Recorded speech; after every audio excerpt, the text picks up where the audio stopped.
Marlon, obrigado por estar conosco. E essa é uma primeira pergunta que entendo que seja provocativa, mas de onde vem esse desejo da sociedade, de parcelas da sociedade, por esse descolamento?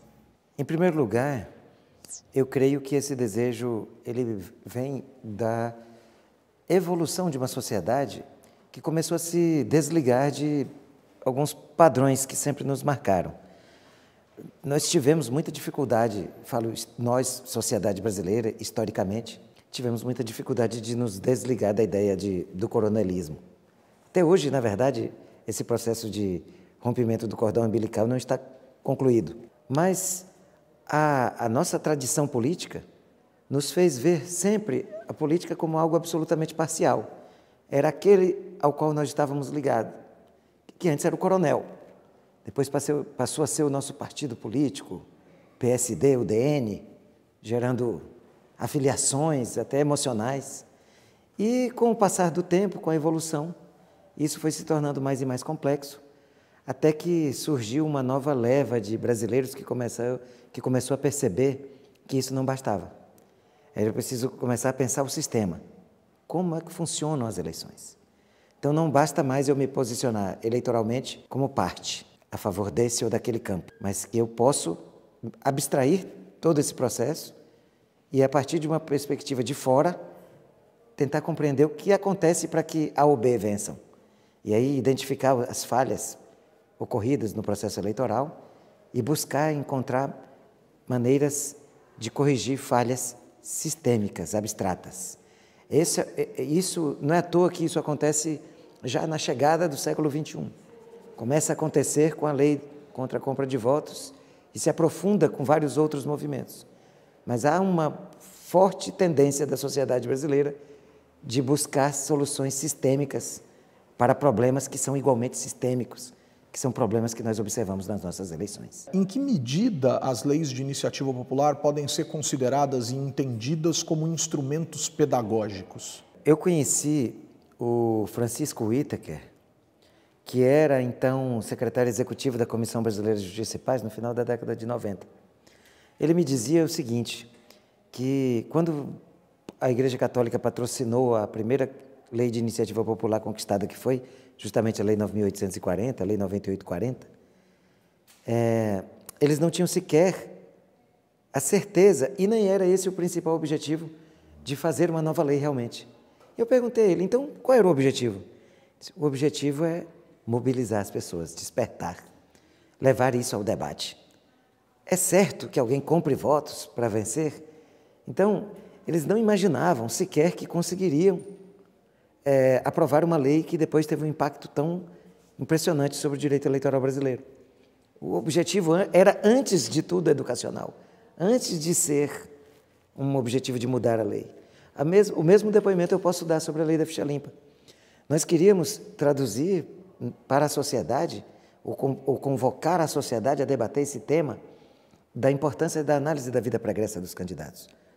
Que traços marcam a biografia do candidato? Então, nosso objetivo primordial era suscitar um grande debate nacional sobre isso.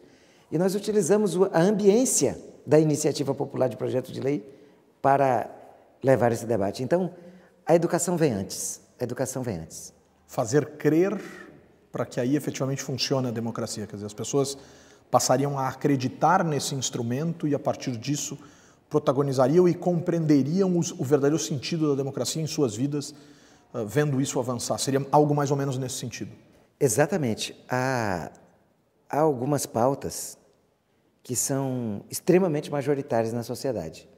Pautas extremamente corretas, pautas até progressistas mesmo, só que emperram, elas não conseguem ultrapassar barreiras que as impedem de ser reconhecidas e validadas pelo modelo governamental, pelo modelo legal. A iniciativa popular ela é uma das vias para permitir que essas pautas positivas se convertam em uma nova institucionalidade. E nós, nessas duas iniciativas populares que o movimento que eu integro estiveram à frente, nessas duas oportunidades, havia muita clareza quanto a isso, da oportunidade da conversão dessas pautas públicas extremamente legítimas em novos patamares institucionais. E acabou funcionando. Essa ideia da iniciativa popular pode funcionar em municípios, pode funcionar em estados? Não faria igual sentido que a gente também estimulasse essa participação num nível mais local? Ou no nível local é possível compreender que as iniciativas podem ser de outra natureza? Eu tive a sorte, a honra, eu até diria, de acompanhar muitos processos de iniciativa popular em âmbito local que sucederam à conquista da Lei da Ficha Limpa. Os próprios padrões da Lei da Ficha Limpa, eles já são utilizados em mais de 100 municípios brasileiros como critério para nomeação de cargos em confiança. E isso por conta de iniciativas populares locais. Partiu do local ou partiu de algum vereador ou de algum prefeito? Não, já partindo da sociedade. E eles buscavam informação conosco, no começo. Depois eles começaram a circular projetos de lei, dizendo isso, que o município não poderia nomear para os cargos de confiança pessoas que são inelegíveis, pessoas que não poderiam se candidatar. E hoje mais de 100 municípios têm leis similares. Grande parte em virtude, todas em virtude de mobilizações populares, mas boa parte em virtude de iniciativas populares de projeto de lei. E isso acabou estimulando outros movimentos também. Nós fomos procurados, por exemplo, pelo Greenpeace, que queria nos consultar sobre a nossa experiência para eles próprios tomarem uma outra iniciativa na área ambiental. Eu estive com pessoas interessadas na causa LGBT, que também estavam pensando num marco para o tratamento do tema da união civil entre pessoas do mesmo sexo, e eles cogitavam e cogitam fazer uma lei de iniciativa popular. Então, isso transcende o ambiente eleitoral, porque se trata de um exemplo de forma de exercício da democracia como um todo. E está presente esse instrumento nas leis orgânicas Sim. E nas constituições estaduais? Sim, as constituições estaduais e as leis orgânicas, por padrão, contêm isso. O que altera, normalmente, é o percentual do eleitorado. Normalmente, as leis orgânicas cobram a subscrição dos projetos de lei por 5% do eleitorado, o que é ótimo, porque é importante envolver a sociedade. Não é simplesmente mais um projeto de lei. Quando me perguntam se deveríamos diminuir esses percentuais, eu não sou muito simpático a isso. Eu não tenho uma convicção ainda, mas porque o próprio processo de envolvimento de um grande número de pessoas faz parte não apenas da legitimação do ponto de vista formal do projeto de lei, mas cobra um envolvimento de maior número de pessoas, e que para mim é a parte mais importante da coisa. Muito mais do que a conquista do marco legal. Eu estava nessa fila. Quando lhe perguntam, eu estava nessa fila agora. Eu ia lhe perguntar exatamente. Existem projetos tramitando na Câmara dos Deputados e no Senado, enfim, no Congresso Nacional, que falam da possibilidade dessas assinaturas e dessas adesões poderem ser feitas, por exemplo, de formas mais atuais em termos tecnológicos, quer dizer, por meio da internet e coisas dessa natureza. Isso também, de uma certa forma, arrefeceria esse ímpeto de participação da sociedade? Ou, nesse caso, a gente poderia avançar? Aí sim nós poderíamos avançar. Eu sou muito mais simpático a isso, facilitar, e com o uso da tecnologia, a coleta da manifestação dos cidadãos, em lugar de restringir o número de participantes. Até porque com a internet nós poderíamos até ampliar o número, não necessariamente na Constituição, não precisa também, mas nós teríamos mais facilidade de ter mais pessoas participando. Nesse sentido, eu até queria registrar uma iniciativa que nós do MCCE estamos tomando junto com o Instituto Tecnologia e Sociedade do Rio de Janeiro, com o Ronaldo Lemos, e nós desenvolvemos um projeto, já estamos em fase avançada de realização desse projeto, para a construção de um software baseado especialmente em smartphones, com a finalidade de permitir um cadastramento formal das pessoas, com comprovação de identidade, dos seus títulos de eleitor e demais itens necessários à manifestação válida da vontade, para que as pessoas pudessem ser convidadas a baixar esse software, esse app gratuito, para qualquer plataforma, e ter a opção de, na palma da mão, assinar um projeto de lei de iniciativa popular. Deixá-la preparada, em stand-by para aderir. Exatamente. Então, o trabalho passa a ser comunicar às pessoas a existência daquela iniciativa popular e pedir sua adesão através do smartphone. Então, é uma proposta que, ao mesmo tempo, é ambiciosa pelo tamanho de pessoas que se pretende atingir, porque a ideia é realmente ter dezenas de milhões de brasileiros com essa ferramenta na mão, podendo a qualquer momento assinar um projeto de lei, e por outro lado, simples, né? Ambicioso e simples, porque de fácil execução graças ao estado da tecnologia. Existia um deputado, não vou citar aqui o nome do parlamentar, mas que à época em que o projeto estava na fase de coleta de assinaturas junto à sociedade, disse que era mais fácil uma vaca voar do que o projeto ser aprovado. E o projeto foi. Como um dos coautores do projeto Ficha Limpa, entre aquilo que se propôs, entre aquela energia depositada pela sociedade no Congresso Nacional, no instante em que as assinaturas e o projeto foram levados à Câmara dos Deputados, e aquilo que o Legislativo ofertou à sociedade, né, como parâmetro final, como projeto final, houve perda. Que perdas foram essas e o quanto isso impactou no ímpeto daqueles que tanto se esforçaram para que o projeto lograsse êxito?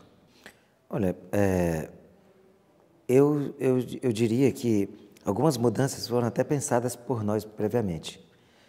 Quando nós apresentamos no projeto de lei original a ideia de que uma pessoa condenada já em primeiro grau de jurisdição já ficaria inelegível, nós não tínhamos a meta de que isso fosse aprovado pelo Congresso. O que nós queríamos era apresentar um patamar rigoroso, inicial, justamente para que nós pudéssemos ter base para uma negociação. Foi isso que se deu. A ideia do órgão colegiado, que foi uma das principais mudanças,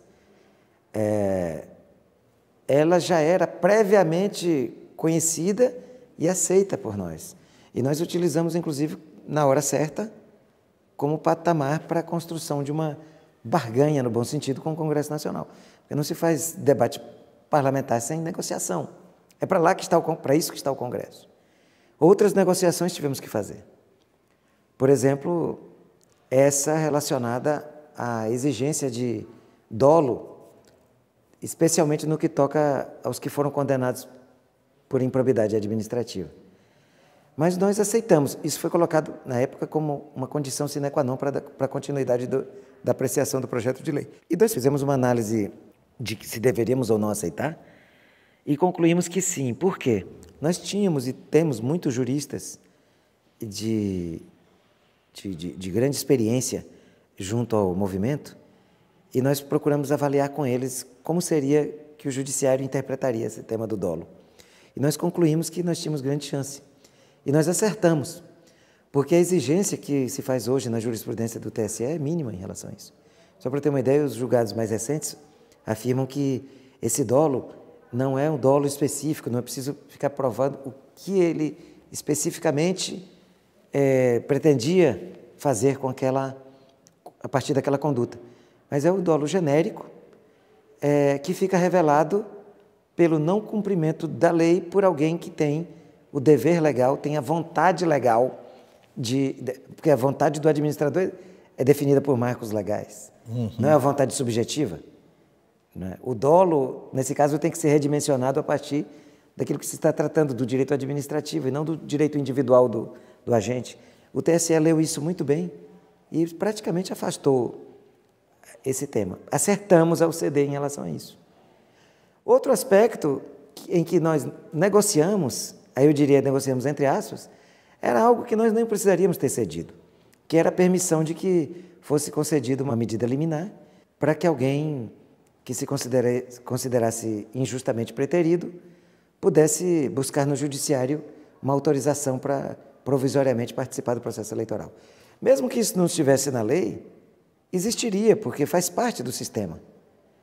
O sistema de cautela, o poder geral de cautela, isso é inerente à própria jurisdição, né? Não se pode esperar sempre que haja o dano para depois haver a busca do judiciário. E esse poder cautelar, nós fizemos regrá-lo mais adequadamente na lei da ficha limpa. No final das contas, nós saímos com um projeto melhor do que ele era. Por quê? Porque ele havia sido feito pensando nas negociações que aconteceriam. E as negociações que aconteceram melhoraram o projeto.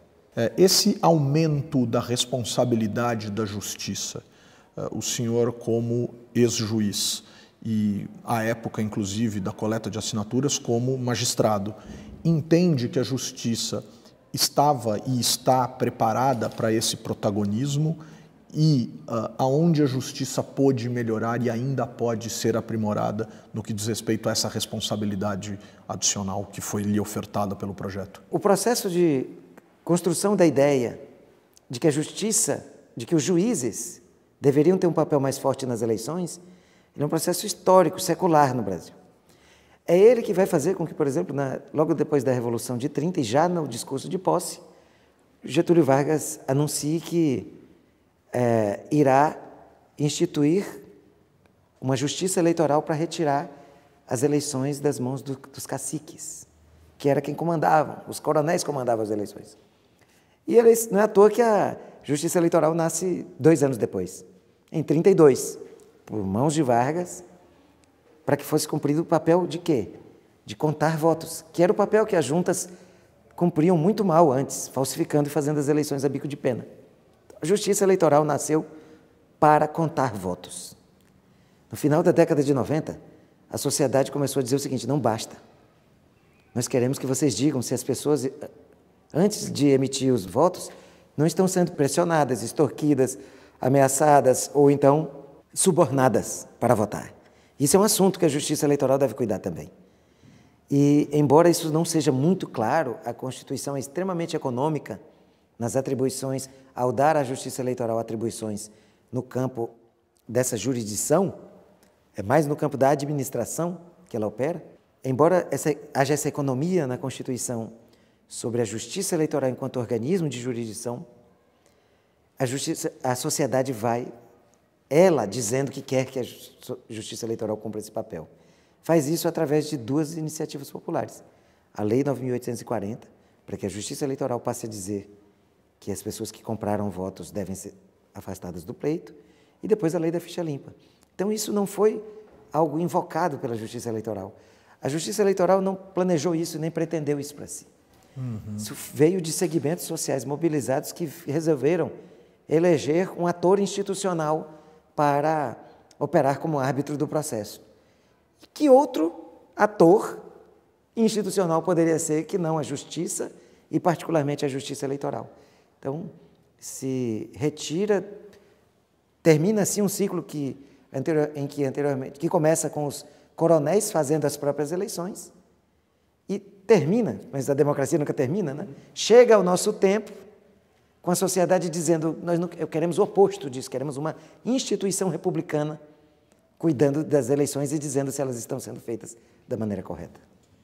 Existe nesse sentido um debate que contrapõe ideias, e por isso um debate, e acho que é bastante importante e relevante para a sociedade. Uma parcela diz que a justiça eleitoral no Brasil é rule maker, quer dizer, ela é fazedora de leis, ela faz as leis. A justiça e outros setores, outros pontos, outros polos desse debate dizem não, a justiça não faz leis. A justiça, quando muito, interpreta as leis existentes. A contraposição a isso sim, mas ao interpretar, por vezes, muda de maneira significativa a compreensão que se tinha acerca daquelas leis, inclusive em alguns instantes durante o ano calendário eleitoral. Recentemente, em 2015, nas pautas de discussão da reforma política, chegou-se a falar na possibilidade de arrefecer um pouco esse ímpeto das resoluções, sobretudo em anos eleitorais. O senhor entende que esse é um debate relevante e deveríamos ficar onde estamos ou poderíamos, de alguma maneira, alterar isso? Eu acho que nós precisamos alterar isso. A Justiça Eleitoral normalmente tem usado muito bem o seu poder regulamentar. É próprio das administrações o uso do poder regulamentar. E é bom lembrar que a justiça eleitoral, ela é, ao mesmo tempo que o ambiente de jurisdição, ela é também um ambiente de administração. E o administrador não pode cumprir bem o seu papel sem esse poder de esmiuçar as leis através dos seus regulamentos. É exatamente esse o papel cumprido pelas resoluções do TSE. É a justiça eleitoral, enquanto administração, editando regulamento para a lei. Mas assim como a administração nos outros âmbitos, como no executivo, ela também não está autorizada a desbordar do limite da lei. Isso às vezes acontece. Não diria que isso seja uma marca constante da justiça eleitoral. Eu dou um exemplo aqui. A lei estipula que o candidato que não prestar contas de campanha, ele fica sem quitação eleitoral, fica impedido de obter a quitação eleitoral, com o que ele fica privado do acesso a uma série de direitos, inclusive de se candidatar, já que é um dos requisitos para a candidatura à prova da quitação eleitoral. Mas, ao regulamentar a matéria, o TSE disse mais. Ele fica impedido de obter a quitação eleitoral e, se ele prestar contas depois do prazo, ele mesmo assim continuará por todo o período da legislatura para a qual ele concorreu, impedido de obter a quitação. Então, disse mais do que disse a lei, limitando direitos, limitando de forma extremamente severa direitos. Era mais razoável que o legislador o fizesse. Então, isso é, para mim, uma demonstração de que, às vezes, isso acontece. Mas eu diria que, em geral, a Justiça Eleitoral tem utilizado muito bem o poder regulamentar. O que o senhor entende quando se depara com o termo modernização da justiça ou do judiciário? E uma segunda pergunta nesse sentido. Existiram, em contextos distintos, a bem da verdade, falas recentes de presidentes do STF, uma ligada a possíveis acordos que seriam feitos entre magistrados e advogados que produzissem resultados estranhos àquilo que a lei previa. Ex-ministro Joaquim Barbosa, quando presidiu o STF. Advogados muito poderosos se juntam a juízes e produzem resultados estranhos ao que a lei diz. E outro ministro do STF, num outro contexto, né, dizendo que a justiça não poderia ser afrontada numa democracia. É possível debater a justiça numa democracia a ponto de aprimorá-la e até qual limite? É possível e é necessário debater a justiça numa democracia, e justamente por estarmos numa democracia, nós temos o dever de fazê-lo. A justiça, ela precisa ser repensada em todos os níveis. Eu não estou dizendo que nós vamos partir de um universo perdido, totalmente inadequado. Não. Nós temos um bom ponto de partida. O judiciário brasileiro, ele opera bem em uma série de fundamentos. Peca fortemente em outros, mas o ponto de partida para um debate, para uma reforma do judiciário, é um ponto de partida muito bom. A Suprema Corte deve ser o primeiro lugar sobre o qual se deve pensar, porque é onde menos se tem a ideia de que se possa tocar, e pode se tocar, e deve se tocar. Fala-se muito no critério para composição da Suprema Corte. Alguns entendem que o modelo atual é exageradamente partidarizado. Fala-se em outras alternativas, mandato para o ministro, mandato de 10 anos. Alguns sugerem também algum tipo de possibilidade de carreira até chegar ao Supremo, quem sabe com membros egressos aí dos outros tribunais superiores. Mas, no mínimo, nós deveríamos oxigenar o processo de escolha dos membros do Supremo com o aumento da participação da sociedade na escolha do nome. Na vizinha Argentina, por exemplo, nós temos um exemplo muito bom. Um nome apresentado pelo presidente, ele se submete a várias rodadas de debate parlamentar e sempre permeadas pela abertura do espaço para sociedade civil e para os cidadãos em geral se manifestarem. Quase uma lógica de audiência pública, por exemplo. Uma lógica, uma grande sabatina da qual participa toda a sociedade argentina. Todo mundo tem a possibilidade, um prazo, inclusive, de mandar manifestações para o parlamento sobre aquele nome. Inclusive, há poucos anos, um nome foi rejeitado por causa disso. Um nome indicado pela presidente da Argentina na época se submeteu a uma crítica social tão forte, graças a esse processo democrático de debate que há lá, a ponto de o nome ser retirado antes da conclusão do processo. Então, eu acho que esse processo de democratização da escolha pode ser bastante interessante. E nos demais níveis, a justiça brasileira, ela sempre foi a justiça dos poderosos. Nós tínhamos um fluxo muito grande de pessoas que ora estavam no governo, ora eram magistrados, de magistrados voltavam a governantes.